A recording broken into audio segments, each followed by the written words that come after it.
Madame la Présidente, Monsieur le Premier ministre, mes chers collègues, un acte vaut 5 dires, avait coutume de répéter Henri IV, l'un de vos héros. Faute de dire, vous posez un acte, celui de faire ce jour ce par quoi vous auriez dû commencer, demander au Parlement la confiance, comme le suggère la Constitution.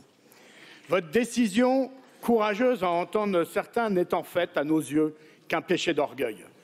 Vous posez la question alors que vous connaissez la réponse. Vous n'avez ni la confiance d'une majorité de parlementaires et encore moins celle de la majorité du pays. Vous disiez en 2018, quand on porte un projet, si ce projet est fort et juste, on n'est jamais seul. Monsieur le Premier ministre, votre projet de budget 2026 n'est ni fort ni juste et vous êtes bien seul. Éternel fusible du président de la République, les premiers ministres de la 5e servent à le protéger.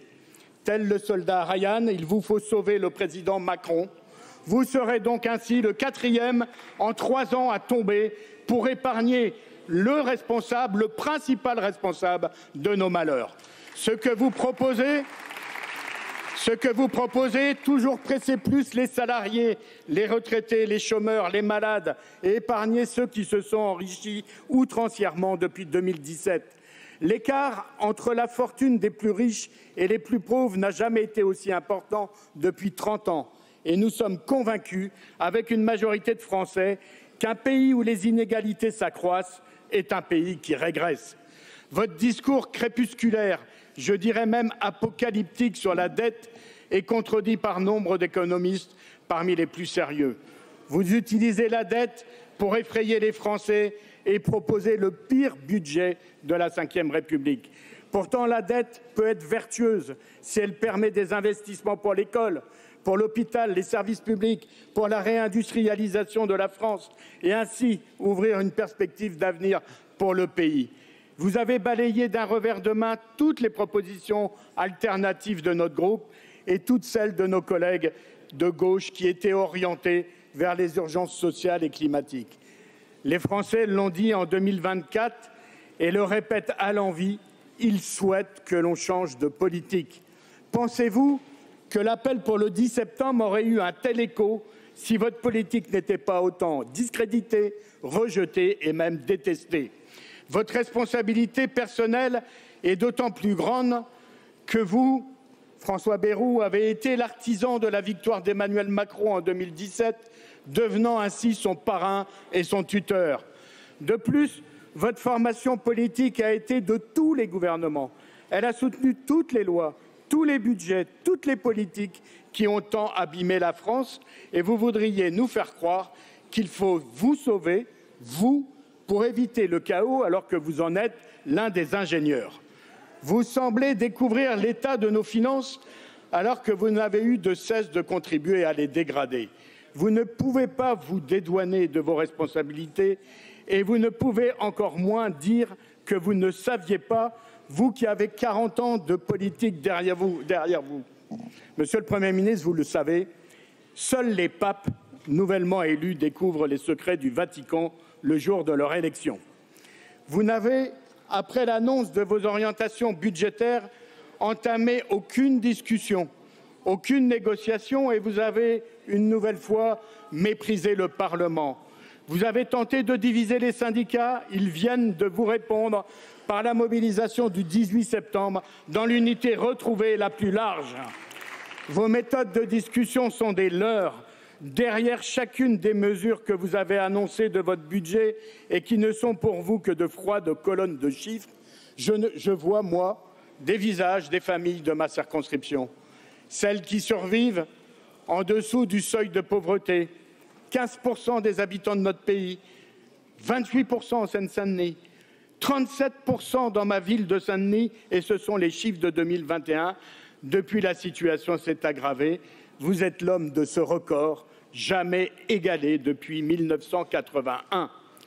Derrière les petites pensions et les bas salaires, je vois ces personnes âgées qui ont travaillé toute leur vie et qui se voient désormais obligées de frapper aux portes des associations caritatives. Je vois des salariés renoncer aux petits plaisirs de la vie, mais parfois aussi à l'essentiel, à cause d'un pouvoir d'achat en berne avec des salaires très loin de suivre l'inflation des prix de biens de consommation courante. Je vois ces étudiants obligés de se saigner aux quatre veines pour pouvoir étudier, manger ou se loger. Je vois des enseignants, des hospitaliers, des agents territoriaux souffrir parce que leurs salaires et leurs conditions de travail se sont dégradés. Je vois des travailleurs qui vivent dans l'angoisse d'un licenciement ou livrés à l'ubérisation et à la précarisation du travail. Et ce qui vaut pour ma circonscription vaut pour l'ensemble du pays, mais vaut encore davantage pour les Outre-mer. Là-bas, vie chère, bas salaire, chômage endémique, mépris des revendications, scandales environnementaux, survivance du colonialisme. Votre politique a aggravé la situation de nos concitoyens ultramarins. Monsieur le Premier ministre, votre budget est un condensé de mépris de classe. En voulant faire entrer la France à marche forcée dans le carcan de la mondialisation libérale, vous avez à la fois aggravé la situation économique et sociale et plongé le pays dans une crise démocratique. Parce que le président de la République a refusé de tenir compte des résultats des dernières législatives et alors que nombre de députés de votre rassemblement hétéroclite ont été élus pour faire barrage au Rassemblement national, ils n'ont eu de cesse de solliciter le soutien de l'extrême droite ou pour le moins sa neutralité. Mais ne vous inquiétez pas pour eux. M. Bardella vient de recevoir l'onction patronale aux journées du MEDEF et je dis cela surtout pour les Français qui auraient pu croire un instant que le RN s'attaquerait aux inégalités sociales. À chaque fois que vous faites un pas vers l'extrême droite, vous la légitimez. À l'image du président de la République, vous ne pensez en fait qu'à diviser notre nation. À vous écouter, les chômeurs seraient des feignants, les allocataires des minima sociaux des assistés, les retraités des nantis, les malades des profiteurs, les étrangers quant à eux cochent toutes ces cases et bien d'autres encore.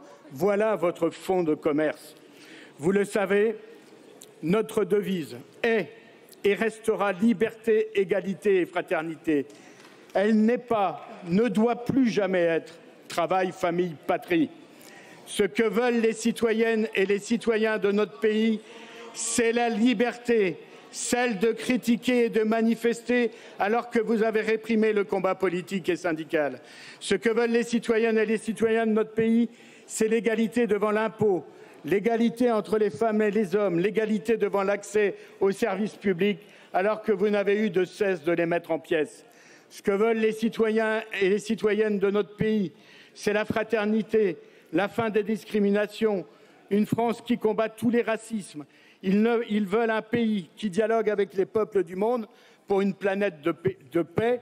Ils veulent un pays qui ne regarde pas ailleurs quand un peuple subit un génocide comme en ce moment à Gaza. Monsieur le Premier ministre, où est le François Bayrou de 2007 qui disait dans un rassemblement électoral « Les vrais ennemis, ce sont le chômage, l'échec de l'éducation, la pauvreté, les fins de mois difficiles, l'inquiétude et le souci des familles ». Mais depuis votre nomination, vous n'avez rien fait, rien pour rapprocher vos dires de vos actes. Vous aimez vous référer à Pierre Mendès France, mais, Monsieur le Premier ministre, si on se souvient de Mendès, c'est pour la fin de la guerre en Indochine, mais aussi pour le verre de lait dans les écoles. De vous, on se souviendra que vous avez augmenté les dépenses militaires et que dans la France d'aujourd'hui, des centaines de milliers d'enfants n'ont qu'un repas par jour. Monsieur le Premier ministre, pour conclure, ni Margaret Thatcher hier, ni vous aujourd'hui ne pouvez soutenir qu'il n'y aurait qu'une seule politique possible. Surtout pas avec ce bilan. Pour ce qui nous concerne, vous n'aurez pas notre confiance et nous continuerons d'agir et de proposer d'autres choix pour notre pays. Je vous remercie. Merci beaucoup, Monsieur le Président Peu.